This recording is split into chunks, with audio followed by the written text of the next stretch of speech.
What is the purpose of school? Well, interestingly, it's just to condition you into being a good employee.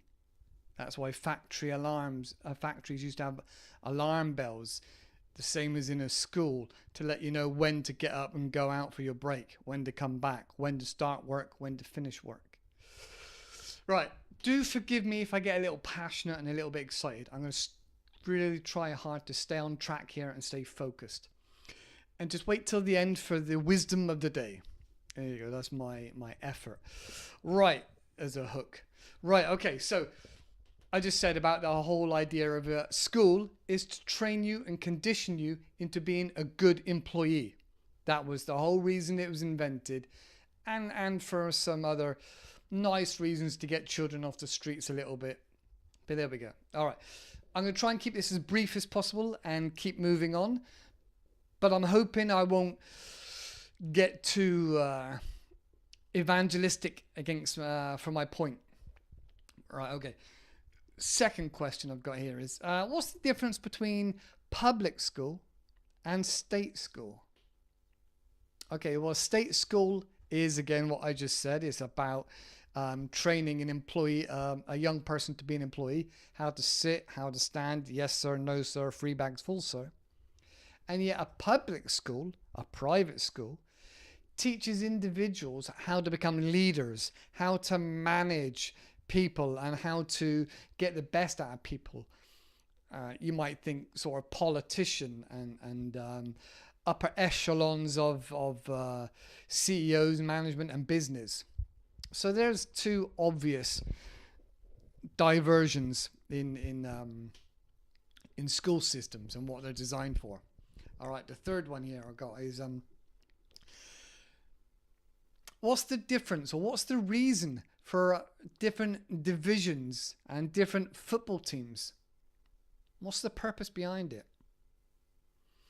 Now, you might think that it's to breed competition.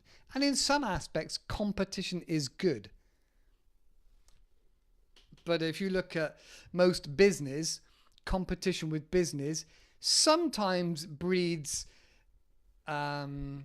extra research and development and commitment and focus.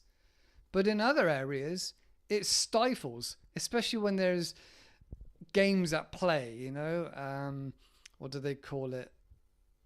When a company gets somebody, well, a company can monopolize a particular industry, but also a company can have somebody pay to go and find out and steal all the information from another company. Whereas if you look at, say, Tesla and Elon Musk, not everything, but much of his patents are open to the public in regards to he wants other people to join the race of electrification for cars. That's a story for another day. But the point here is that division, different football teams from different areas, and division is about, well, my team's better than your team. Your team are rubbish. Your team are from this part of the country and they're rubbish. And my team is from that part of the country and they're better than your team. So it's about division.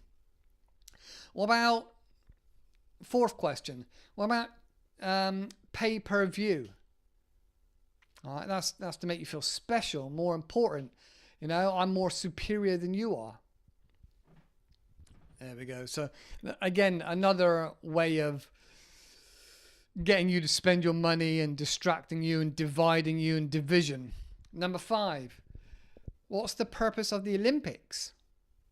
You got the Olympics. Well, my country's better than your country. Your country is rubbish. Your country is no good. My country is superior. We got stronger athletes. We got better athletes, despite all the drugging and doping and everything else that goes on. What about the Ashes, the cricket, or the Four Nations, or other rugby competitions? You know, there's a competition is healthy in some aspects, but a lot of it is pitted against one another. There's not a lot of people that are super wealthy, shall we say, and I can think of the top 4 most wealthy people in the world. They don't get fanatical about a particular sport. You take Elon Musk, Warren Buffett, Mark Zuckerberg and who's the other one? Bill Gates. Those are the four richest men in the world, really. And they don't get caught up in the politics and the excitement of this team is much better than that team. And do you know what I mean? They've got other things on their mind. They've got bigger fish to fry than to care about who's wearing blue or who's wearing away colours or who's scored this, who's scored that, who's... Oh. All right. Next question. Hang on, I got a side note. Just have a look at this side note for a moment. A completely different question. Just to take a break for it for a moment. What multi-country cooperation celebrates a particular industry or thing that's done together? Now, I know my question was a bit convoluted, but do you get what I mean? What is celebrated where you have countries come together for cooperation? Now, occasionally, a scientific community come together and put something out together and make something good. But it's generally about business and making money, especially when it comes to something ubiquitous as the cold, common flu or COVID vaccinations. Sometimes you might say, well, what about other things that have come together, such as finance? You know, companies come together, different countries come together, and maybe they make the dollar the fiat finance currency of the world. Again, it's about making money, but there's no massive celebration of countries coming together. Well, what about engineering? Again, yeah, you look at, say, for example, here in the UK, the Channel Tunnel and the Concorde and things like that. It does get celebrated, but for a very, very short space of time. Now, please leave a comment down below if you can think of a really big, well-celebrated thing that brings countries together. Because I'm struggling to think of one. I really am. Where money isn't the glue bringing it together. You know? Maybe you might say disasters. You know, a hurricane, a flood, an earthquake brings countries together. But again, that's not celebrated, which seems a shame. Criminalization. That's another area where you might have Interpol or other countries coming together for bringing down a drug trafficker of multiple countries. But again, it's not really celebrated. You know, they're doing something wrong they shouldn't be doing. But it is not talked about in schools and people aspiring to be an international police investigator. All right, let's put that to one side. Getting back to it. Question 6. 40 hours, 50 hours a week? Why is that the number? 40 hours a week, 50 hours a week. You know, self-employed people, side hustle. It's not quite enough to live on, is it, really? And just another sub-question for that. What's the difference between the 1950s and the 1920s in respect to a man's working wage and his man's working hours and a man's living? Between the 1950s and the 1920s, there's a massive change, a massive shift between one person bringing home enough money to happily look after our family, easily look after our family. And to this modern age now, where we say we've got everything so much better, so much more modern. But if we were to think of ourselves as modern day slavery, we're all having to work, you know, we're having to cut back and we're all having to find extra money. Even for charities, there's no money for charities, you know, austere measures where things are being cut back for local services. But that's not new. That's been happening time and time again. Maybe the 2008 crisis. Oh yeah, we can't, the government would be like, oh, we can't afford that now. We can't afford that. Budget is tight. We can't afford that. And maybe back in the 1990s, you know, there was another financial crisis. Oh, we can't afford that now. Can't afford that now. We gotta like pull together, pull in the purse strings. And then you go back to the 80s, and it's just again the same again and again and again. Well, maybe actually early 80s might have been the last time there was a massive penny pinch. But generally, things are getting tighter and tighter and harder, and we're having to earn more and more and more money just to survive. Interesting. Okay, number 7. What is the mindset between going to the gym and working out hard and pushing yourself, and the mindset of somebody going for a walk, going for a stroll? Interesting, because again, some of the most smartest people on the planet and the wealthiest people on the planet often go for a walk to de-stress, to allow things to sink in and to percolate and to think.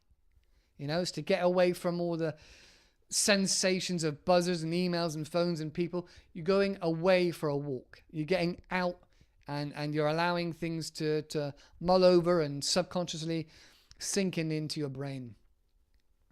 And even all the biggest philosophers and anybody of any importance, they would go for a walk. They wouldn't work out in the gym. That's putting your body and brain under stress again. Interesting thought. If you've got a different viewpoint to that, let me know in the comments. It's very interesting, I think. Okay, last one. Social media. What's the point of social media? If not for, look at the Joneses. They got a brand new car. Look at the Smiths. They've got a brand new house, and they've got a third car, and they're having other children. Look at them over there. They got this and they got that. And that breeds jealousy. And so you got to work harder, earn more money. You got to try and look that you're doing well and surviving and coping. Look, you've got something on HP, but they don't know that. They don't know. You got everything on HP. You got everything on loans and credit cards, and you're in debt with up to your eyeballs. It's all about appearances to try and look better than somebody else. That seems to be the only reason for social media. All right, okay. It's interesting. It's interesting. All these distractions, all these manipulative ways to keep you busy and focused and your head down doing stuff. And if you don't, and this is where I come on to the wisdom of the day. If you don't lift your head up every now and then, smell the roses, enjoy life, and take your time, then you'll get left behind. So the actual wisdom of the day is the first step to recovery for alcoholics is acknowledging that you're an alcoholic. Very much like the system is rigged. And they don't play by the rules. When I say they, I mean the man. I mean those that have got a lot of money. They don't play by the rules. You could just take any number of them, you know, of the big corporations. They're not paying tax like you're paying tax. You know, they get tax benefits, but that's another whole story. So the system is rigged, and you have to be aware that you are in a system. You're in a broken system that is designed specifically to put the thumb screws down on you and me. So first thing, you need to be aware that you're in a system.